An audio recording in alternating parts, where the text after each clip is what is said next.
Oke, review ayam gue yang berikutnya yaitu, waduh nih kotaknya gede juga nih, takut nggak muat nih layarnya. Ini adalah Zoo Audio King Luan Z4 ya. Jadi ini adalah produknya Zoo Audio yang sebelumnya gue pernah review juga, itu Zoo Audio Shinlua gitu kok gue nggak salah namanya, tapi Z2 ya. Jadi kita bacanya yang kalau yang sebelumnya Z2, ini kita bilangnya Z4 aja ya, atau Z4 gitu. Oke, sebelumnya ayam ini gue dapat pinjaman dari Kuping Sensi yang akan gue review secara jujur. Jadi kalau bagus gue bilang bagus, kalau jelek gue bilang jelek. Sebelumnya buat yang belum tahu Kuping Sensi itu apa, dia adalah toko audio ya, toko online yang ada di Tokopedia yang menyediakan berbagai macam alat perlengkapan audio ya, kayak IM, kabel, DAC dan lain-lain, yang kalian bisa langsung cek aja, linknya nanti ada di deskripsi, atau kalian bisa langsung kunjungi di Tokopedia, kalian bisa search aja ya. Pelayanannya mantap banget, orangnya juga baik. Oke, langsung aja kita bahas dari sisi unboxingnya dulu. Ini adalah menurut gua ini harganya sekitar 700 ribuan gitu. Menurut gue ini boxnya royal banget ya, karena gede gitu, dan menurut gue cukup bagus ya gitu. Di sini informasinya juga detail, apa aja yang ada di dalamnya, konfigurasi dalamnya. Jadi dia punya apa namanya impedensi 32 ohm, terus dia ada single dynamic driver ya, ukurannya 10 mm, dan lain-lain yang ada di dalamnya, kalian bisa baca aja sendiri. Oke, kita sekarang coba unboxing dulu. Biasanya ketika gue dapat, gue sebenarnya cukup kaget ya, karena gue kira ini ayam harganya sekitar kayak ya mungkin 2,5 juta atau sekitar 3 juta gitu, karena kalau lihat boxnya kan cukup ini ya, kayak lumayan royal gitu. Ternyata 700 ribu pak gitu. Pas dibuka juga tuh, wow mantap sekali kan. Jadi di sini kalau kalian lihat ada berbagai macam jenis ear tips ya. Ini ear tipsnya si Zoo Audio yang lumayan terkenal ya, yang lagi hype banget nih sekarang, banyak yang beli. Ini adalah kayak bambu ear tips apa gitu, kok gua nggak salah. Kalian bisa search aja di Kuping Sensi, ada itu yang warnanya hijau gini. Ini lumayan hype ya sekarang, banyak yang beli. Cuman sayangnya kalau di gua kan kuping gua lumayan gede ya, minimal tuh kuping gua harus 13 mm untuk diameternya. Jadi kalau di gua ini yang paling gedenya sekitar 12 mm, jadi di gua kurang pas. Jadi sayangnya gua nggak bisa pakai karena ngesilnya kurang bagus. Tapi buat kalian yang telinganya nggak terlalu gede, gua rasa ini layak banget buat dicoba. Terus ini ada beberapa pilihan ear tips lainnya, cuma sayangnya nggak gua pakai. Gue lebih prefer pakai tips yang biasa gue pakai ya gitu. Tapi buat kalian yang menurut gue ini harga entry level 700 ribuan, kalian akan sangat nggak perlu beli ear tips dulu ya. Jadi kalian bisa langsung pakai yang ada aja gitu. Di sini ada carrying case-nya, nanti akan kita bahas. Terus ini ada kayak kitabnya gitu ya, ada informasi-informasi di dalamnya. Cuman karena nggak terlalu penting, jadi di gue nggak akan gue baca gitu. Oke, di sini ada ayamnya sendiri, kita keluarkan dulu. Aduh, ini agak mengerikan ya, karena soalnya ini bahannya logam pak, dan dia berat banget gitu. Nah ini kalau kalian di sini ada kayak besi-besi logam gitu, apa ya itu ya? Nah itu adalah nozzle. Jadi dia itu punya nozzle yang bisa digonta-ganti ya, yang akan mengganti suara dari ayam ini gitu. Nah itu aja case-nya, kita kesampingkan dulu.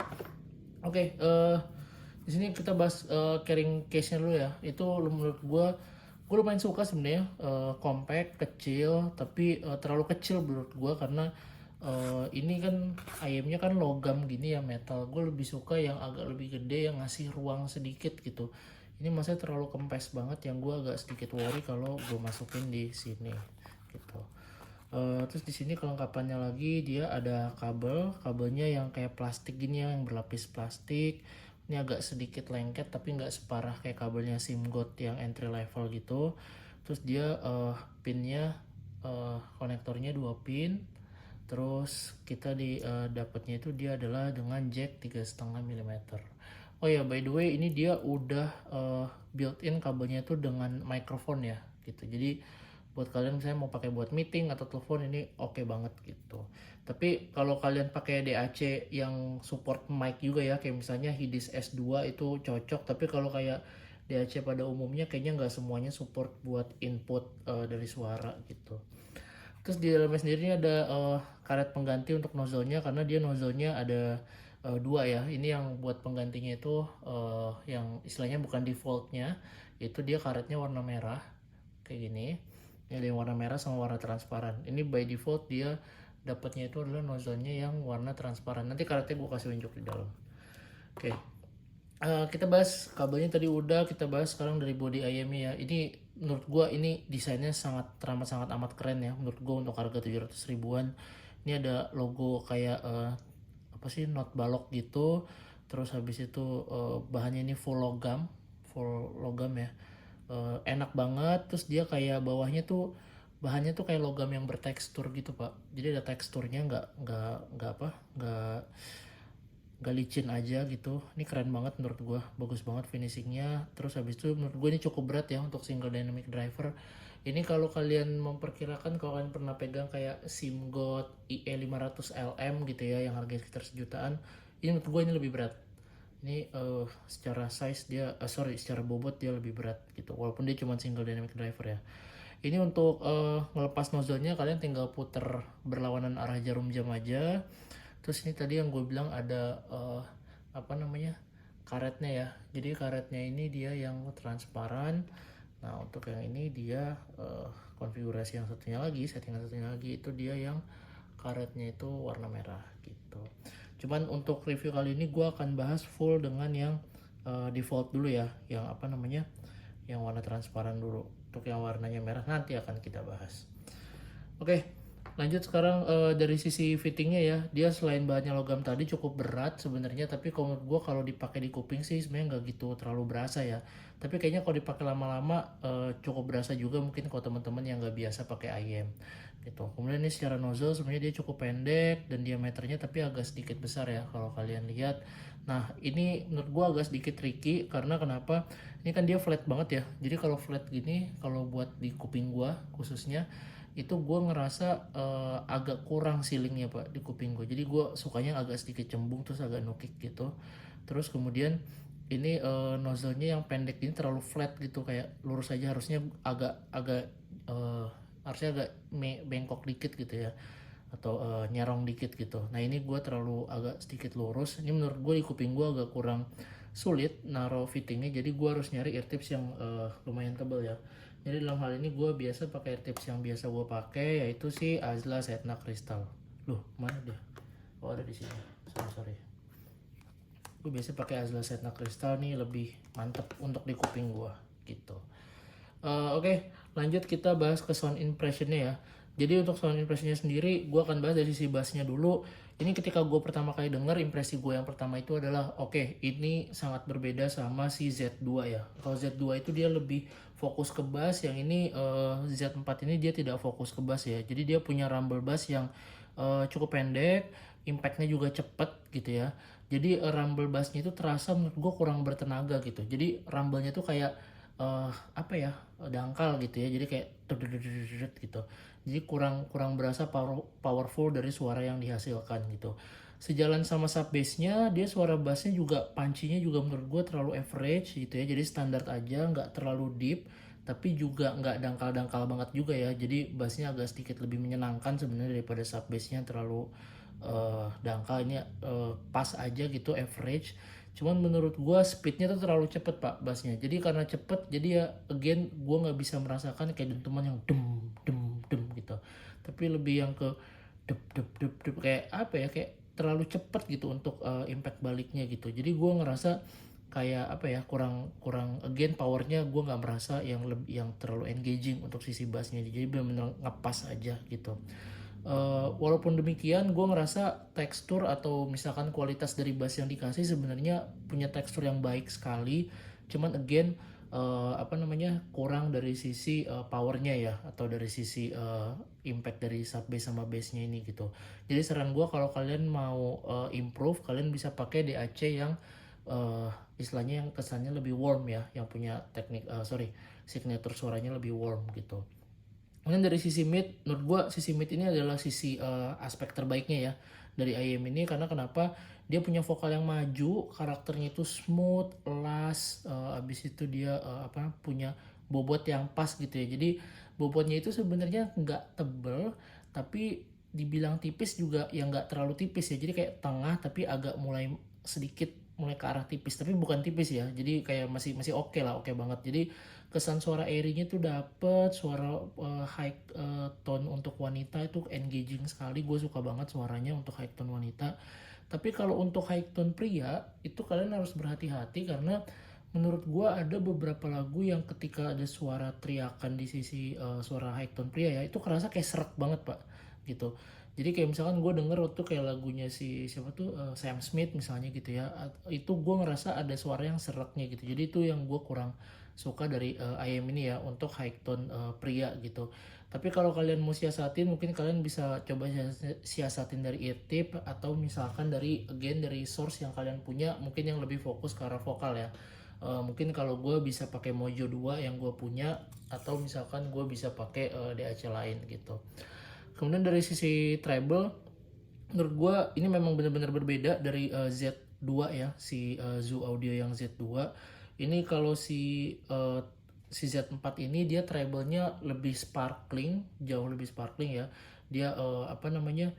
Menurut gue extended treble-nya ini walaupun pendek gitu, tapi dia ngeceringnya tuh bagus gitu pak. Cuma cepet gitu, jadi ekornya tuh nggak berasa panjang. Jadi sparklingnya, cering gitar gitu ya, kecerekan kayak tamborin gitu atau simbal itu kerasanya cering di awal gitu, tapi ekornya tuh pendek gitu. Jadi menurut gue untuk teman-teman yang sensitif terhadap treble agak sedikit harus berhati-hati, karena cukup mengagetkan walaupun again dia langsung gone gitu ya powernya, jadi pas cering dah gitu aja gitu, nggak kayak cering, nggak, jadi nggak panjang gitu.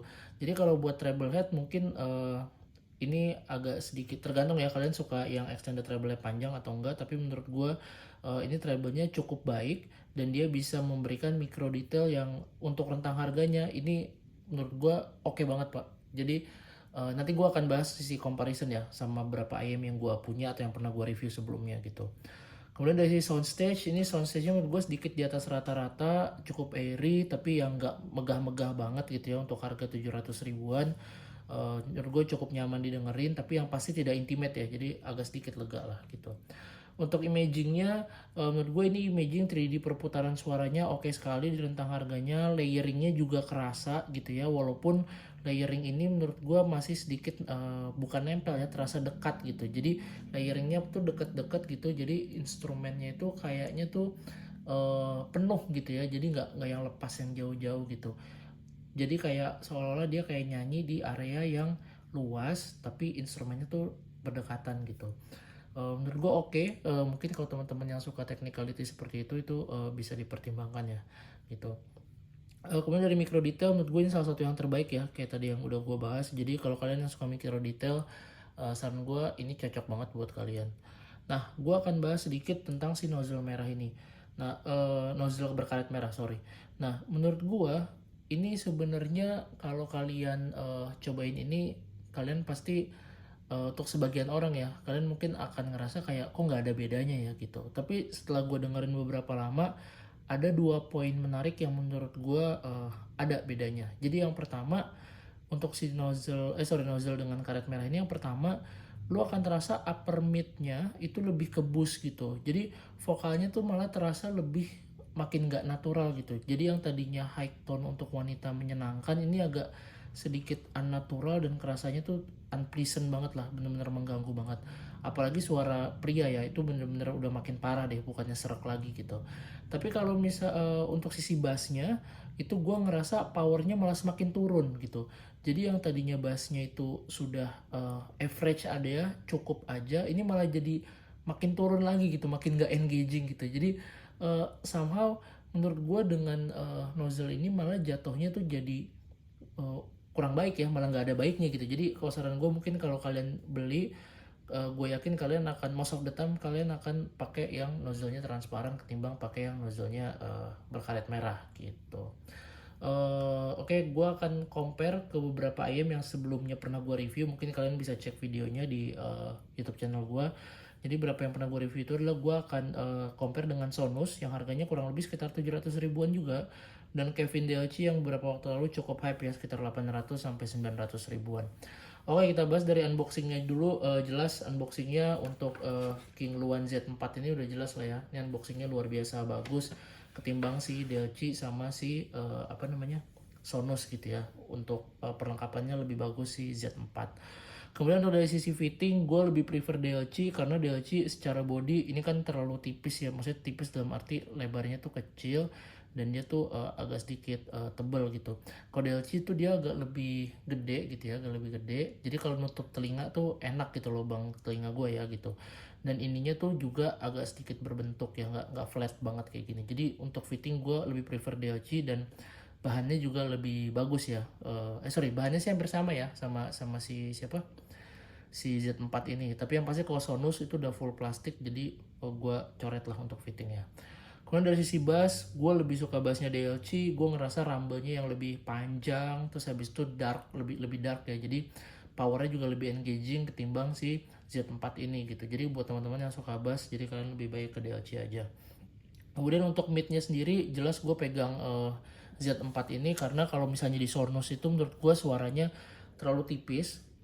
Kemudian kalau misalkan di DLC itu suaranya itu agak sedikit lebih dark ya, maksudnya dia terlalu fokus ke low tone-nya dari suara vokal gitu. Jadi kalau mid-nya gue lebih suka Z4 yang kerasa lebih natural dan lebih engaging gitu secara power. Dari sisi treble gue lebih suka Z4. Alasannya kenapa? Karena dia powernya lebih gede, dia ceringnya dapet walaupun tidak nggak begitu terlalu berasa extended treble-nya ya karena pendek. Tapi gue ngerasa di sini ceringnya lebih dapat untuk treble dibanding DLC dari sama Sonos gitu. Dari sisi clarity, gue lebih pilih DLC jelas overall dari ujung ke ujung dia clean sekali suaranya. Sedangkan kalau kita lihat Sonos sama Z4 itu kan ada beberapa kekurangan ya. Kayak misalkan Sonos dia ada minus di sisi treble, sedangkan Z4 juga dia ada sisi minus di sisi high tone khususnya suara pria ya. Jadi lebih serak gitu. Jadi overall gue lebih prefer cleanness suara dari DLC gitu. Untuk soundstage, gue lebih suka Sonos, dia lebih lega untuk peletakan suaranya itu dengan kombinasi dengan soundstage yang lega. Menurut gue itu lebih baik ya gitu ketimbang DLC sama si Z4 ini gitu. Dari sisi imaging mungkin gue akan 11-12 ya antara Z4 sama Sonos karena dua-duanya punya technicality yang baik, punya separasi sama placementnya tuh lebih bagus dan ditunjang juga dengan soundstage yang lebih lebar gitu, lebih airy, lebih luas. Jadi gue ngerasa Kinluan Z4 sama Sonos masih lebih baik lah daripada DLC untuk imaging gitu. Jadi menurut gue apakah IM ini cocok untuk dibeli? Kalau misalkan ini jadi IM entry level yang pertama dan lu butuh suara yang vokal centric dengan treble yang oke dan teknikalitas yang bagus ya. Gua rasa ini adalah pilihan yang tepat ketimbang Sonos karena Sonos vokalnya lebih tipis gitu, tapi dia bassnya sedikit lebih baik daripada Z4. Tapi kalau kalian mau cari upgrade gitu ya, misalkan gue mau cari upgrade dari Sonos ke sini misalkan atau DLC ke sini misalkan, itu jatuhnya bukan upgrade ya, itu jatuhnya lebih ke side grade karena menurut gue untuk Z4 sama Sonos misalkan dia punya fokus suara yang berbeda gitu. Sonos bisa lebih ke bass dan DLC juga lebih ke bass ya, sedangkan kalau ini enggak gitu. Dan dari sisi clarity menurut gue DLC lebih clear dibanding ini. Jadi kalau dibilang upgrade enggak, jadi kalian lebih mendapatkan karakter suara yang berbeda. Mungkin itu aja impresi dari gue terkait Kinluan Z4 ini dari Zoo Audio. Kalau kalian punya masukan silahkan tulis di kolom komentar. Kalau suka tinggal subscribe, kalau nggak suka ya subscribe aja lah ya biar gue semangat dikit. Oh ya sebelumnya terima kasih buat Kuping Sensi udah minjemin gue unit ini untuk gue review secara jujur. Oke, gitu aja. Don't forget trust your own ears. Goodbye everyone.